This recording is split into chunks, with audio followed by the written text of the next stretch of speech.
ನಮಸ್ಕಾರ ವೀಕ್ಷಕರೇ, ನಮ್ಮ ನೆಲ ನಮ್ಮ ನುಡಿ ಕಾಶ್ಯಪಿ ಚಾನೆಲ್ಗೆ ನಿಮ್ಮೆಲ್ಲರಿಗೂ ಆತ್ಮೀಯ ಸ್ವಾಗತ.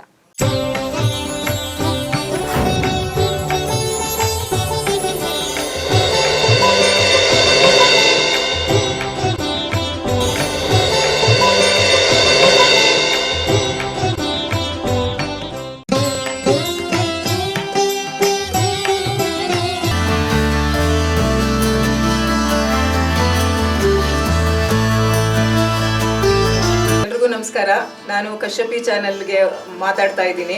ನಮ್ಮ ಕಶ್ಯಪಿ ಚಾನೆಲ್ ನಮ್ಮ ನುಡಿ ನಮ್ಮ ನೆಲ ಅನ್ನೋ ಶೀರ್ಷಿಕೆ ಅಡಿಯಲ್ಲಿ ಸುಮಾರು ಎಪಿಸೋಡ್ಗಳನ್ನ ಮಾಡ್ಕೋತಾ ಬರ್ತಾ ಇದ್ದೀವಿ. ಹಳೆ ಕಾಲದ ದೇವಸ್ಥಾನಗಳ ಬಗ್ಗೆ, ಅದರ ಮಹಿಮೆ ಬಗ್ಗೆ, ಅದರದ ಐತಿಹಾಸಿಕತೆ ಬಗ್ಗೆ ಎಲ್ಲ ತಿಳಿಸ್ಕೊಡ್ತಾ ಇದ್ದೀವಿ.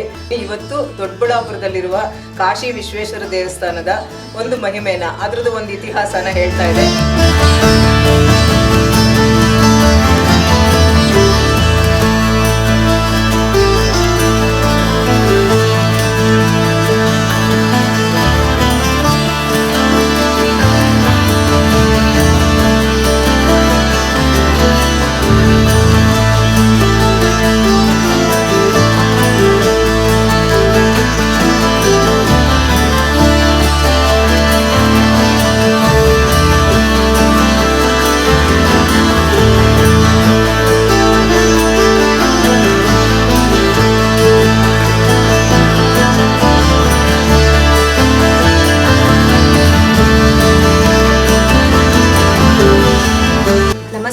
ಶ್ರೀ ಕಾಶಿ ವಿಶ್ವನಾಥ ಸ್ವಾಮಿ ದೇವಸ್ಥಾನದ ಅರ್ಚಕರ ದೊಡ್ಡಮಗಳು.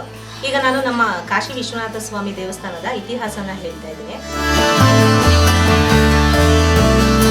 ಸುಮಾರು ಈಗ 600 ವರ್ಷಗಳ ಹಿಂದೆ ನಮ್ಮ ಪೂರ್ವಿಕರಾದಂತಹ ಅಯ್ಯ ಪಂಡಿತರು ಅನ್ನೋರು ಕಾಲ್ನಡಿಗೆಯಲ್ಲೇ ಕಾಶಿ ಯಾತ್ರೆಗೆ ಹೋಗಿದ್ರು. ಯಾಕೆಂದ್ರೆ ಇವಾಗಿನ ಥರ ಆಗೆಲ್ಲ ವೆಹಿಕಲ್ಸ್ ಇರಲಿಲ್ಲ, ಇಲ್ಲ ಜಟ್ಕಾ ಬಂಡಿಯಲ್ಲಿ ಹೋಗ್ಬೇಕಿತ್ತು, ಇಲ್ಲ ಕಾಲ್ನಡಿಗೆಯಲ್ಲಿ ಹೋಗ್ಬೇಕಿತ್ತು. ಅವರು ಕಾಶಿ ಯಾತ್ರೆಗೆ ಸುಮಾರು 600 ವರ್ಷದಿಂದ ಹೋಗಿ ಕಾಶಿ ವಿಶ್ವನಾಥನ ದರ್ಶನ ಮಾಡಿ ಅಲ್ಲಿಂದ ಬರುವಾಗ 108 ಲಿಂಗಗಳನ್ನ ತಗೊಂಡ್ಬಂದಿದ್ರು.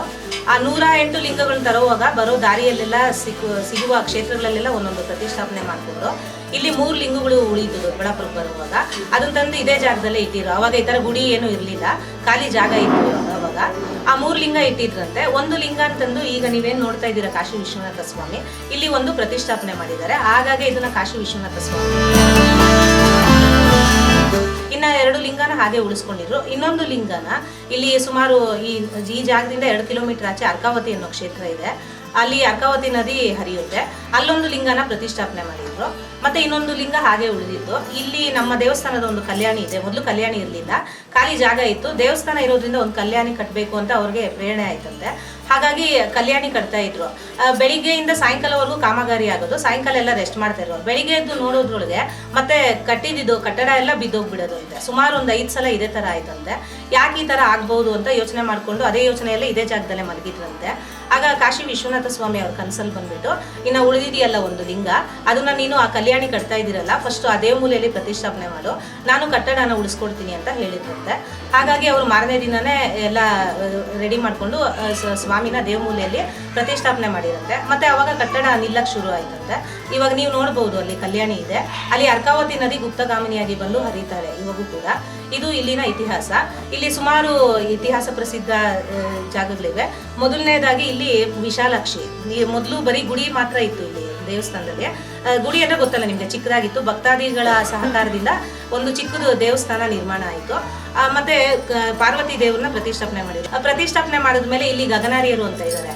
ಅವರು ಮೂಲ ಹೆಸರು ವೆಂಕಟ ಸುಬ್ಬಾ ಭಟ್ಟರು ಅಂತ.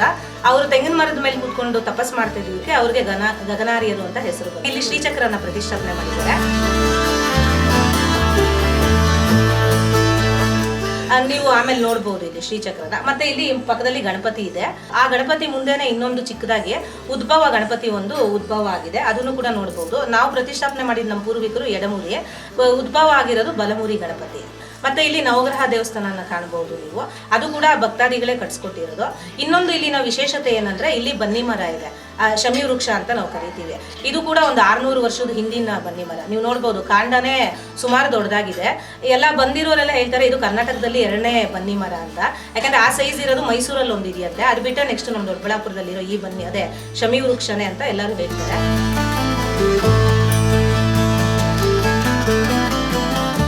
ಆಮೇಲೆ ನಾನು ಹೇಳಿದ್ನಲ್ಲ ಗಗನಾರಿಯರು ಅಂತ, ಆ ಗಗನಾರಿಯರು ಇಲ್ಲೇ ಜೀವ ಸಮಾಧಿಯಾಗಿದ್ದಾರೆ, ಪಕ್ಕದಲ್ಲೇ ಇದೆ, ಅವ್ರಿಗೆ ಮಠ ಇದೆ ಅಲ್ಲಿ.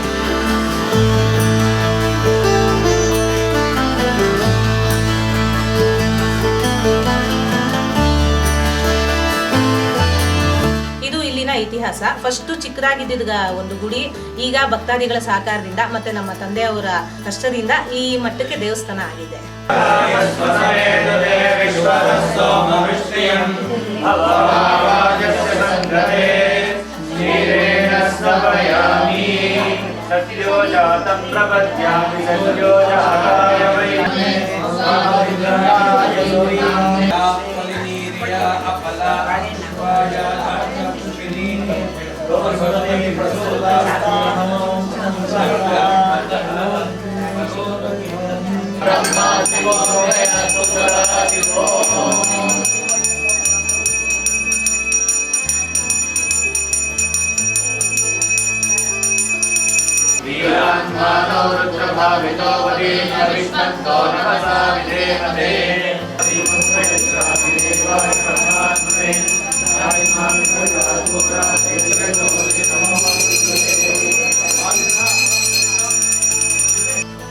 ದೇವಸ್ಥಾನದ ಬಗ್ಗೆ ಯಾರು ಕಾಶಿ ವಿಶ್ವೇಶ್ವರನ ನಂಬಿದ್ದಾರೆ ಅವರೆಲ್ಲ ಇಲ್ಲಿ ಬಂದು ಯಾಕೆ ಪೂಜೆ ಮಾಡಿಸ್ಕೊಂಡು ಹೋಗ್ತಾರೆ.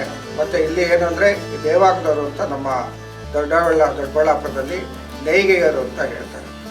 ಅವರು ಪ್ರತಿ ಯಾವುದೇ ಮದುವೆ ಆಗಲಿ ಇಲ್ಲಿ ಬಂದು ನಿಶ್ಚಿತಾರ್ಥ ಅಂದರೆ ಎಂಗೇಜ್ಮೆಂಟ್ ಅಂತ ಹೇಳ್ತೀವಿ, ಎಂಗೇಜ್ಮೆಂಟ್ನ ಕಂಪಲ್ಸರಿ ಇಲ್ಲೇ ಮಾಡ್ಕೊಂಡು ಹೋಗ್ತಾರೆ.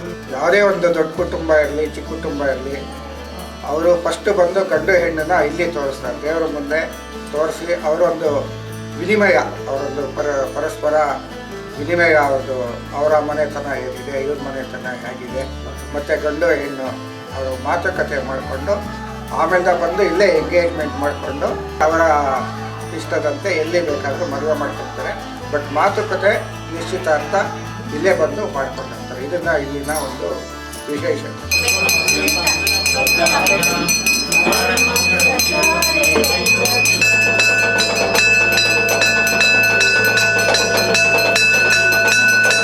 ಮಹಾಗಣಪತಿ ಕಿ ಜೈ, ಜಗನ್ನಾಥ ಗುರು ಕಿ ಜೈ, ಶಂಕರಾಚಾರ್ಯ ಗುರು ಕಿ ಜೈ.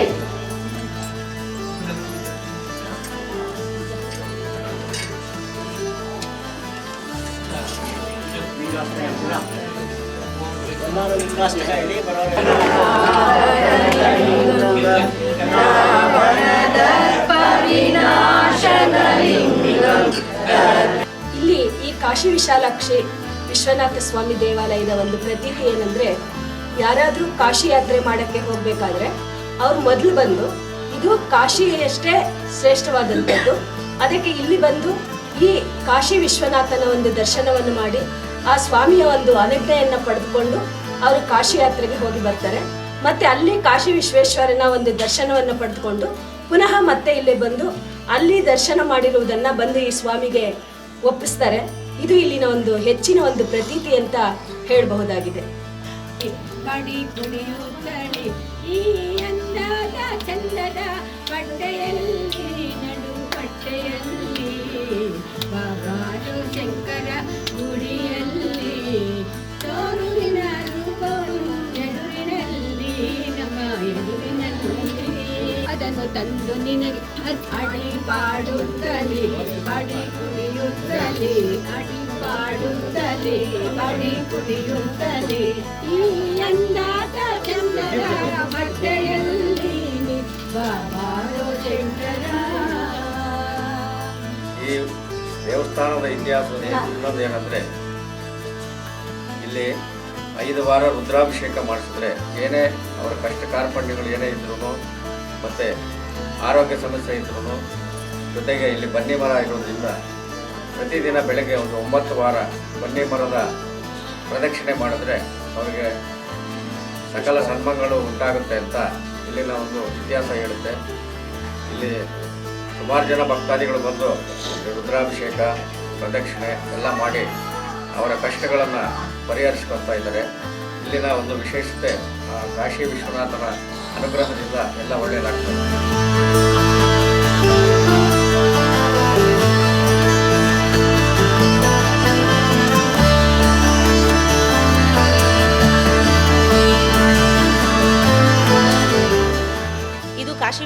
ಸ್ವಾಮಿ ದೇವಸ್ಥಾನದ ಕಲ್ಯಾಣಿ.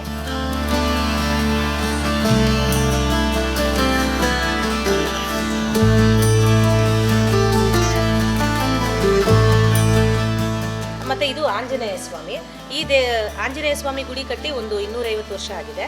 ಇದ್ರದ್ದು ಇತಿಹಾಸ ಗೊತ್ತಿಲ್ಲ, ಬಟ್ ಅದೇ ಎಲ್ಲ ಇದು ಈ ಪೇಟೆ ಮುಖ್ಯಸ್ಥರೆಲ್ಲ ಸೇರಿ ಫಸ್ಟು ಚಿಕ್ಕದಾಗಿ ಒಂದು ಆಂಜನೇಯ ಸ್ವಾಮಿನ ಸ್ಥಾಪನೆ ಮಾಡಿದ್ದೆ. ಅದು ಸ್ಥಾಪನೆ ಮಾಡೋಕ್ಕೆ ಏನು ಕಾರಣ ಅಂದರೆ, ಒಂದು ಕಲ್ಲಿನ ಶಿಲೆಯಲ್ಲಿ ಚಿಕ್ಕದಾಗಿ ಆಂಜನೇಯ ಮೂರ್ತಿ ಮೂಡ್ತಂತೆ. ಅದನ್ನು ಕ್ಲೀನಾಗಿ ಕೆತ್ತಿಸ್ಬಿಟ್ಟು ಒಂದು ಚಿಕ್ಕದಾಗಿ ಗುಡಿ ಕಟ್ಟಿದ್ದಾರೆ. ಒಂದು 250 ವರ್ಷ ಆಗಿದೆ ಈ ಚಿಕ್ಕ ಆಂಜನೇಯ ಸ್ವಾಮಿ ದೇವಸ್ಥಾನ ಆಗಿ. ಇದ್ರ ವಿಶೇಷತೆ ಏನಂದರೆ, ಮೊದಲು ಇದು ಕೊಳ ಇತ್ತಲ್ವ, ಇಲ್ಲಿ ಹೆಣ್ಮಕ್ಳೆಲ್ಲ ಬಟ್ಟೆ ಒಗೆಯೋದಕ್ಕೆ ಇದಕ್ಕೆಲ್ಲ ಬರೋರು ಇದೆ. ಮತ್ತು ಸುಮಾರು ಜನ ಕಾಲು ಸ್ಲಿಪ್ಪಾಗಿ ಎಷ್ಟೋ ಜನ ಬಿದ್ದೋಗಿದ್ದಾರೆ. ಆದರೆ ಬಿದ್ದರೆ ಯಾರಿಗೂ ಪ್ರಾಣ ಹಾನಿಯಾಗಿಲ್ಲ. ಯಾರೋ ಬಂದು ಕಾಪಾಡೋದು ಅಥವಾ ಅವರೇ ಲಾಸ್ಟು ಮೆಟ್ಲಿಗೆ ಹೋಗಿ ಯಾರೋ ಹಿಡ್ಕೊಂಡಂಗಾಗಿ ಮೇಲೆ ಎತ್ತು ಬರೋದು ಆ ಥರ ಆಗಿದ್ದಾರೆ. ಮತ್ತು ನಾವು ಚಿಕ್ಕ ಮಕ್ಕಳಿಂದ ನೋಡ್ತಾ ಇರೋದೇನು ಅಂದರೆ, ನಾವು ಕಣ್ಣಾರೆ ನೋಡಿರೋದು ಒಂದು 2-3 ಹೆಂಗಸರು, ಅದೇ ಅವಾಗೆಲ್ಲ ಹಳೆ ಕಾಲದಲ್ಲಿ ಅತ್ತೆ ಮನೆ ಕಾಟ ಅಂದರೆ ಸ್ವಲ್ಪ ಜಾಸ್ತಿ ಇತ್ತು. ಬೇಜಾರಾಗ್ಬಿಟ್ಟು ಇಲ್ಲಿ ಸೂಸೈಡ್ ಮಾಡ್ಕೊಳ್ಳೋಣ ಅಂತ 2-3 ಬಂದಿದ್ರಂತೆ.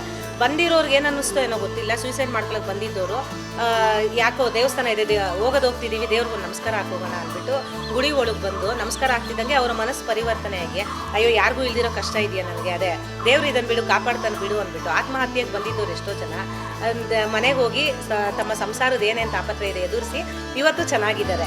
ಈ ಮಹಿಮೆಗೆಲ್ಲ ಕಾರಣ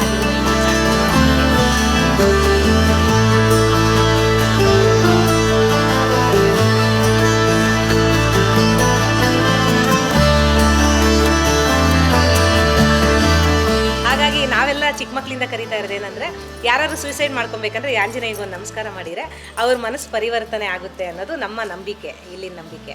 ಮತ್ತು ಇಲ್ಲಿ ಸುಮಾರು ಆಂಜನೇಯ ಸ್ವಾಮಿಯಿಂದನೂ ಪವಾಡಗಳಾಗಿವೆ. ಯಾಕೆಂದರೆ ಈ ಕೊಳದಲ್ಲಿ ಸುಮಾರು ಹಾವುಗಳಿವೆ, ಒಂದು ಥರ ಅಲ್ಲ, ನವನಾಗುಗಳು ಇಲ್ಲಿವೆ. ಯಾಕೆಂದರೆ ಕೊಳ ಇದ್ಮೇಲೆ ಇರಲೇಬೇಕು. ಆದರೆ ಯಾರಿಗೂ ಏನೂ ಪ್ರಾಣಹಾನಿ ಆಗಿಲ್ಲ. ನಮ್ಮ ಮುಂದೆನೇ ಹೋಗ್ತಾ ಇರ್ತವೆ, ನಾವೇ ಕಣ್ಣಾರೆ ನೋಡಿ ಜಾಗರೂಕತೆ ಆಗಿರ್ತೀವಿ.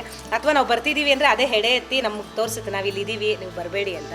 ಹಾಗಾಗಿ ಯಾವುದೇ ಸರ್ಪದಿಂದ ಆಗಲಿ, ವಿಷ ಜಂತುಗಳು ಇವೆ ಇಲ್ಲಿ, ಸುಮಾರು ಮುಂಗ್ಸಿ ಇದೆ, ಎಲ್ಲ ಇದೆ. ಆದರೆ ಯಾರಿಗೆ ಏನೂ ಕಚ್ಚಿಲ್ಲ, ಇದುವರೆಗೂ ಏನೂ ಆಗಿಲ್ಲ. ಎಲ್ಲ ಕಡೆ ಇರುತ್ತೆ, ಇಲ್ಲೆಲ್ಲ ಓಡಾಡ್ತಾ ಇರುತ್ತೆ, ಯಾರಿಗೂ ಏನೂ ಪ್ರಾಣ.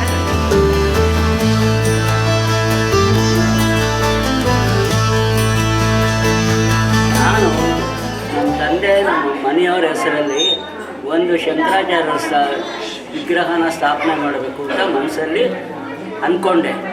ಅದಕ್ಕೆ ಬೇರೆ ಕಡೆ ಎಲ್ಲ ವಿಚಾರಿಸಿದ್ದಕ್ಕೆ ಶೃಂಗೇರಿಗೆ ಹೋಗಬೇಕು ಅಂದರು. ಶೃಂಗೇರಿಯಿಂದ ಪರ್ಮಿಷನ್ ತರಬೇಕು ಸ್ವಾಮಿಗಳಿಂದ ಅಂದರು. ನಾನು ಹೋದಾಗ ಅವ್ರು ಸಿಕ್ಕಿ ಅವ್ರು ನಂಗೆ ಪರ್ಮಿಷನ್ ಕೊಡೋದು ಇದು ಆಗದೇ ಇರೋ ಮಾತು, ಸುಮ್ಮನೆ ಆಗೋದು. ಆಮೇಲೆ ನನಗೆ ತುಂಬ ಬೇಕಾಗಿರೋದು ಅಂದರೆ ಸುವರ್ಣ ಯಜಮಾನರು. ಸರಿ, ಇಲ್ಲಿ ಪ್ರತಿಷ್ಠಾಪನೆ ಮಾಡಿ ನಮ್ಮ ತಂದೆಯವರು ಇಲ್ಲಿಗೆ ಪ್ರತಿ ವರ್ಷ ಸತ್ಯನಾರಾಯಣ ಪೂಜೆ ಮಾಡೋಕ್ಕೆ ಬರೋರು. ಪ್ರತಿ ವರ್ಷ ನಾವು ಧನುರ್ಮಾಸದಲ್ಲಿ ಬಂದು ಪೂಜೆ ಮಾಡಿಕೊಂಡು ಅಭಿಷೇಕ ಮಾಡಿಸ್ಕೊಂಡು ಹೋಗ್ತೀವಿ.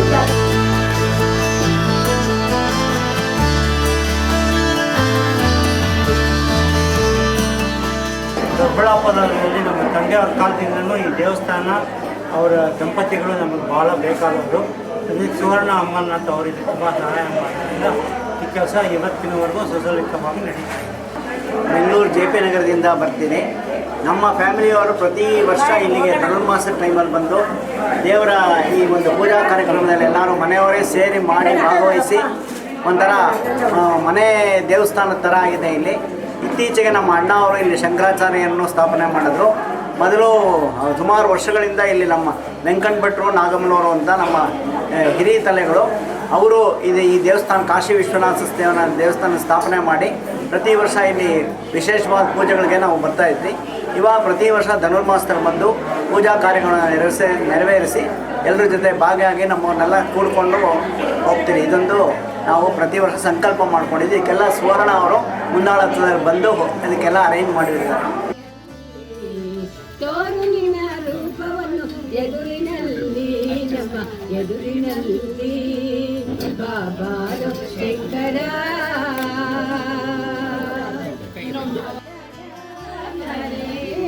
ಕರುಣಾಕರಿ ಶಂಕರಿ ದೇವಿ ಪಾರ್ವತಿ ಪರಮೇಶ್ವರಿ